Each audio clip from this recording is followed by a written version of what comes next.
2 years ago is when we started. We had stewards that would adopt the bump out, that would be responsible for weeding and watering.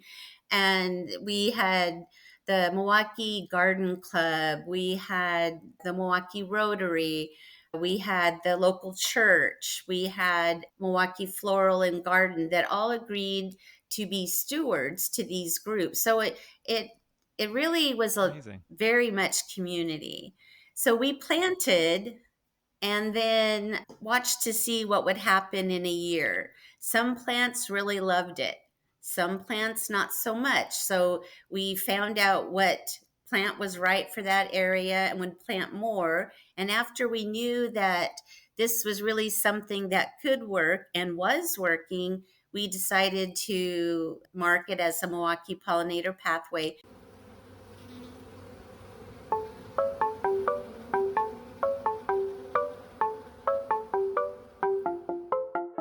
From the Oregon State University Extension Service, this is PolliNation, a podcast that tells the stories of researchers, land managers, and people like you who are making bold strides to improve the health of pollinators. I'm your host, Dr. Adoni Melathopoulos, Associate Professor of Pollinator Health in the Department of Horticulture. Often when we think about pollinator habitat, we envision things that take place on an enormous scale. Take, for instance, some of the Farm Bill programs that are administered through the Natural Resource Conservation Service. We're really talking here about programs that are measured in the millions of acres. But there is a lot to be said about initiatives that pay attention to the details at the local level. In this regard, I was heartened to hear about a new initiative in the city of Milwaukee, Oregon, that sprung up literally from the grassroots. This week, we hear from Colleen Rockwell, who is the Rotary Club of Milwaukee's Environmental Committee Chair.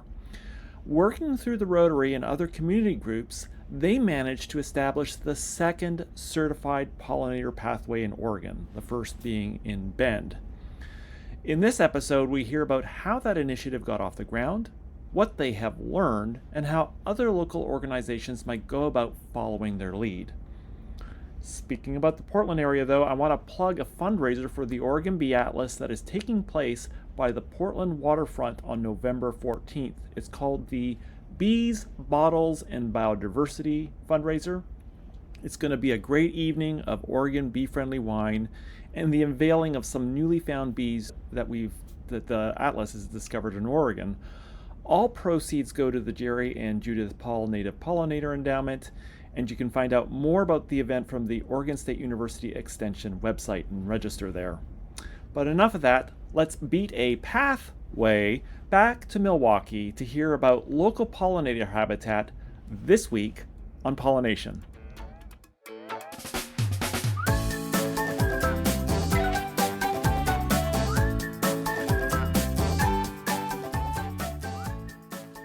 Hi, I'm so happy to be here talking From Milwaukee, about pollinators Oregon. and native plants. That's right, all the way on the Pacific Northwest. Well, why don't you just start by telling us about, how does someone from Milwaukee, Oregon get interested in pollinator conservation in the first place? Well, as a child, we spent a lot of time with my grandparents who lived up in the wilderness on Wildcat Mountain, and we would take walks after dinner, and my grandfather would point out the native plants. Then I started working, and that kind of fell on the wayside. And I retired, and I thought, wow, what should I do that really interests me? So I took the Master Gardening class through Oregon State Extension and was introduced to a lot of different things. One was native plants. I think there's been, I was thinking recently in the Master Gardeners, there's been this push on native plants and trying to incorporate them. But even more broadly, I think about like the Backyard Habitat Program in Portland, there's a lot of interest in shifting away from, the regular ornamentals and bringing more native plants into your backyard. We are very fortunate here in Milwaukee to have not only the Backyard Habitat Program, which encourages a percentage of your yard to be natives, but we also have the Xerces Society, which is worldwide, which does conservation and has several different pollinator programs. And then, of course, the Master Gardener program. It's not just natives, there's ornamentals too, and there's a place for everything. But I think the reason that it's becomes utmost in everyone's mind, the pollinators, is because there has been a decline of native pollinators, and they're very important to our ecosystem. Biodiversity is so important. They're sustainable, they're resilient to changes in temperature and weather, and it just seems And like the there's right thing to like do. as you said when you started with way back when you were young, they're just intriguing as well. Well, I think about my grandfather who was born in 1899, and I think about what he saw around him. And what I'm looking at now, 2 generations later, is very different than what he saw as a boy and a young man and as an adult. Our landscape is very different, and it does have an effect on not only people, but also wildlife, That's well pollinators, said. birds around us. I'm so excited to have learned, and the occasion for this podcast is Bend was the first community in Oregon to be certified as a pollinator pathway, but there's a second one now in Milwaukee. Where did that initiative come from? Well, there were, as we've talked about, pollinators really are foremost and they're up front and center. And I had done the master gardening program, was introduced to natives there, but I also had joined the Rotary Club of Milwaukee, Oregon, and they had a Operation PolliNation. And so it just seemed to all kind of fit together, maybe taking care of a couple things by one act, and it just fit. And so the Milwaukee pollinator pathway started with, we on our main street we have these bump outs that are publicly owned, and they are traffic regulators to kind of ease traffic between a sidewalk and a street. And they are publicly owned, but they are to be maintained by the business owners, and they have enough to do. And the our local historic Milwaukee NDA decided, well, let's help out. Let's pick up trash. Let's weed and do things. And I suggested, well, hey, let's plant native plants, help the pollinators, and then put our little dot on the map. And, we are a pollinator pathway. And that Huh. happened in April. We had a big kickoff for that.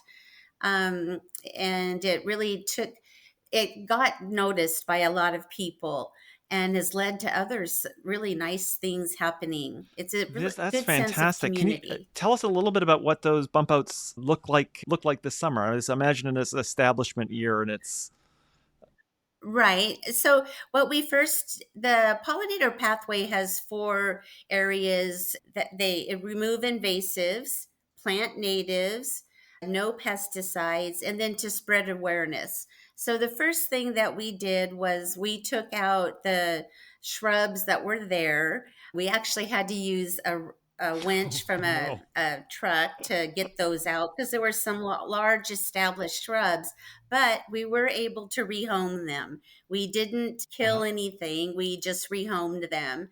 From there, we had looked at the area to see, when the sunlight's there, what direction, and then we used some local resources to decide what to plant. We have a lot of different native nurseries around us. One right down the street that we use quite a bit, Twin Flower Natives, a new they business are started amazing. by 2 women, and they have been really, yes, they have been very helpful in saying, we can get this plant for you. I would give them a list and say, hey, it's drought tolerant, it's evergreen for eye appeal, it blooms this time of year, and they would just go for it. And they would text me, Colleen, your order's ready. And it The was thing to really say as nice. well is Kim is a We master melitologist, so is like a very very deep into the pollinator world. Yes, I just love working with Kim, and I did know that you had been acquainted, and she had taken the Bee Oh yeah, City she came down. Atlas We had a training. Is that conversation right? about you that came up. She was working through some obscure genera of bee, and is like, there's this pollinator pathway in Milwaukee that you should check out.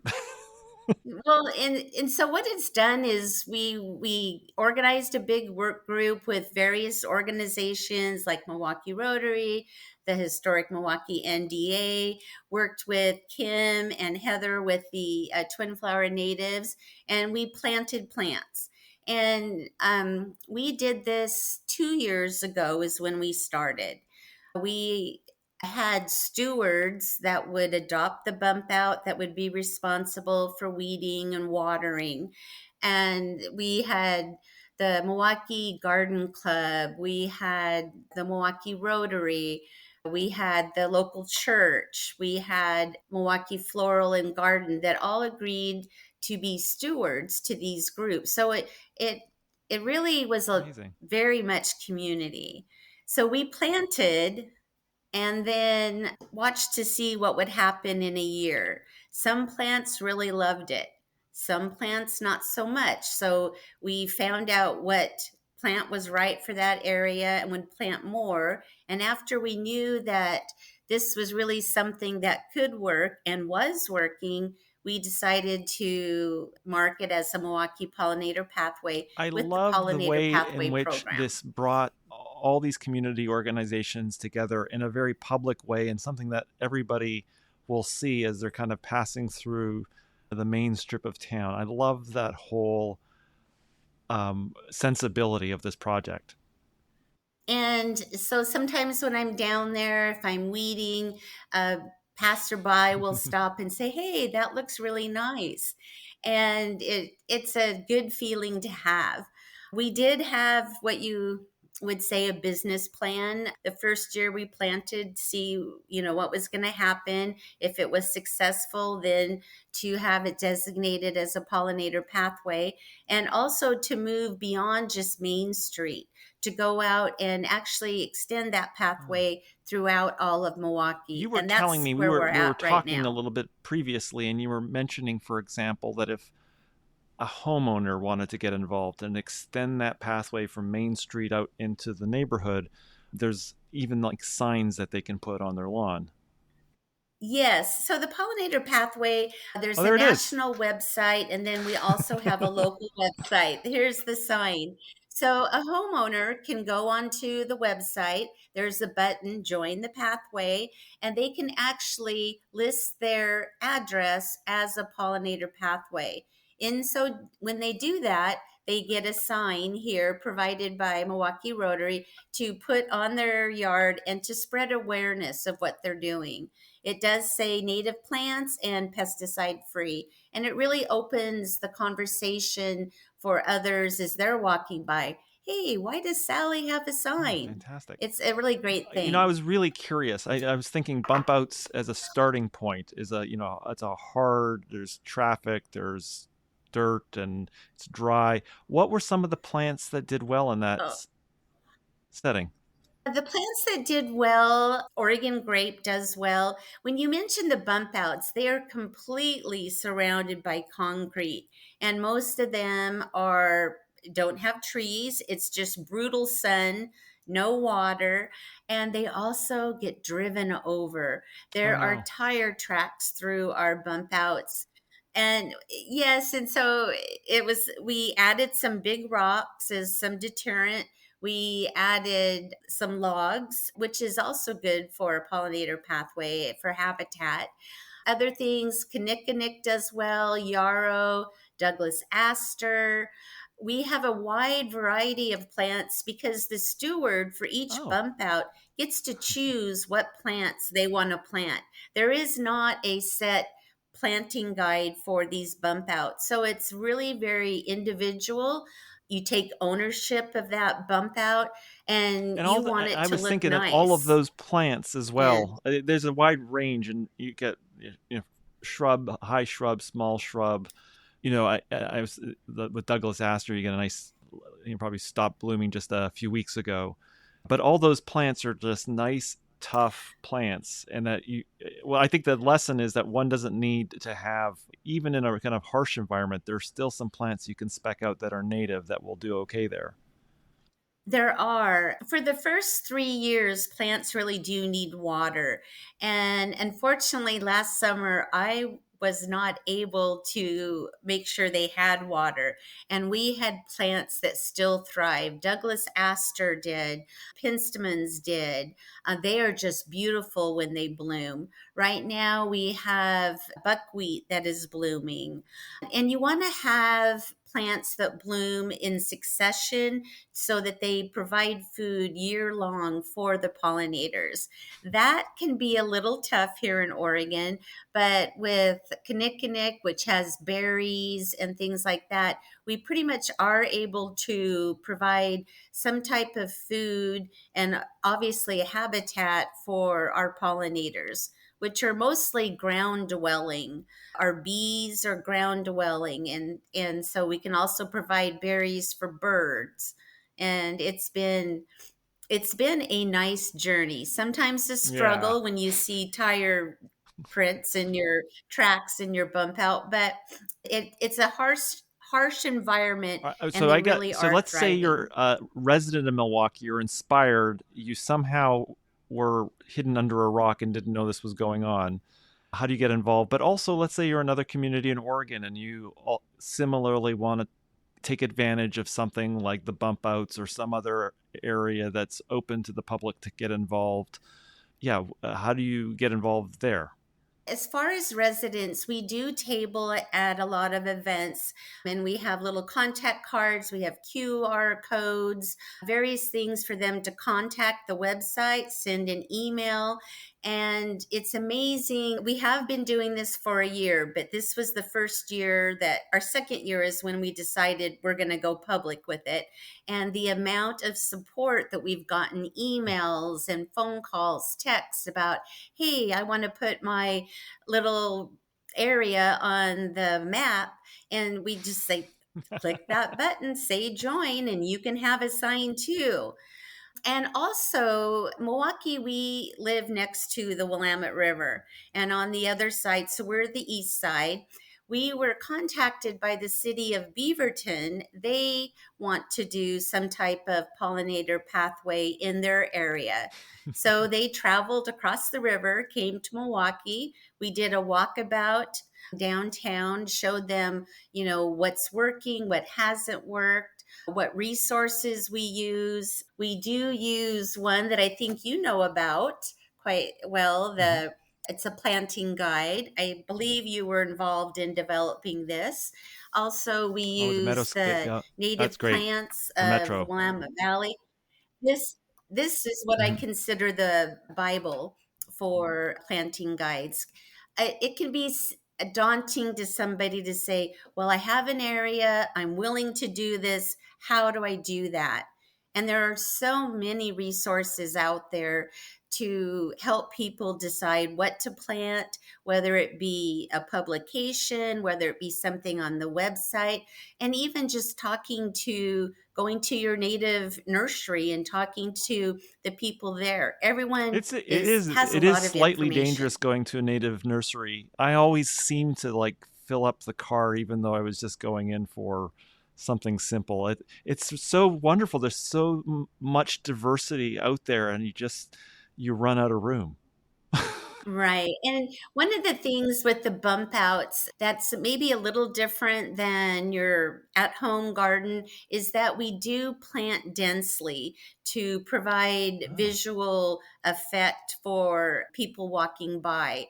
We do try to plant in threes so that there is a very definite area of Ah. yarrow, a very definite area of Douglas aster, so it's not all spread Mhm. out. It's kind of a concentrated area, and that helps the pollinators. It provides a landing path for them, a visual area that they can see.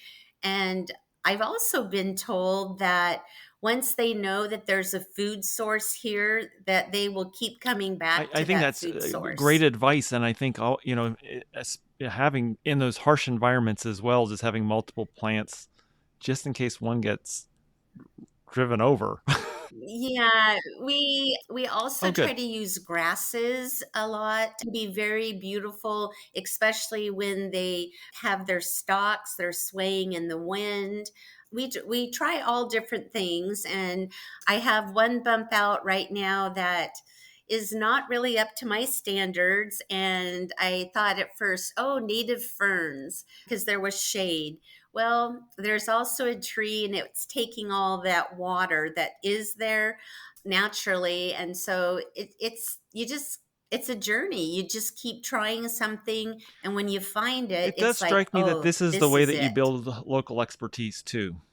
When you have the opportunity to be involved in some of these initiatives, you try things, you now have this knowledge that, you don't have to travel across, you don't have to contact a national nonprofit or the state university. You can just walk down the street and say, yeah, what do I do? Have you seen this problem before? And that is so true because Beaverton, we gave Beaverton the officials that came and also the other nonprofits with them. We gave them all the resources, and what I found is that they sent me an email later saying, "But what did you plant?"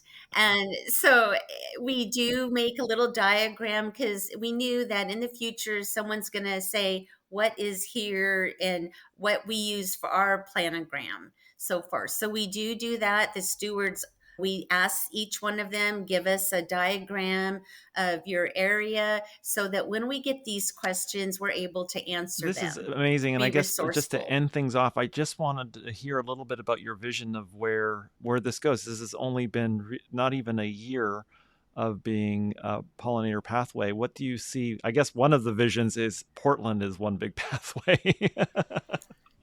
Yes, I'm pretty satisfied to work within Milwaukee. There is such a big area, and we are moving further east, which is a goal. But we also had, as part of our business plan, to be recognized as a Bee City USA, which is a Xerces initiative. And there are surrounding communities of Milwaukee that were listed as Bee City USA. Milwaukee had not been. And so we talked that the Bee City USA is more of a government side, whereas Pollinator Pathway is a community side. They work well together. But Bee City does policies to protect the pollinators. And that is what we're working on right now. We're very, very That's close to super being exciting. certified. And I have one last question for you, I guess. It What, is. yeah, Yes. everybody's probably wondering, what are your favorite native plants? I really like Douglas aster. It's very, very hardy. It goes to about 3 to 4 feet, which we had to work with when with traffic. You have to be able to see. I do like Oregon grape. That is so, so hardy. There's 3 different varieties, any size or height you want. And also as an annual, I like Clarkia. It is I so love Clarky pretty as and well, and vibrant. I'm looking forward. It's sort of sad now that there's just these stalks left, but I know those seeds are tumbled down, and Yeah. somehow they must be germinating at now or in the spring, and we're gonna have that. They will when that temperature of that soil gets to 55, or they will. They'll start Well, I really germinating and appreciate it's you taking the time amazing. to tell us about this exciting initiative in Milwaukee. Thank you so much. Thank you so much for listening. Show notes with links from each episode are available at the website pollinationpodcast.oregonstate.edu. I also love hearing from you, and there's a form at the website where you can pop in and say hello and give me feedback. If you want to support the show, remember to leave a rating on iTunes, Spotify, or whatever podcast mothership you use. And finally, if you have the means and you want to help support my lab's effort to document bee biodiversity in Oregon, visit OregonBeeAtlas.org and follow down to the donate button where you can make a tax-deductible donation to the Jerry and Judith Paul Native Pollinator Endowment. Every little bit helps. See you next episode.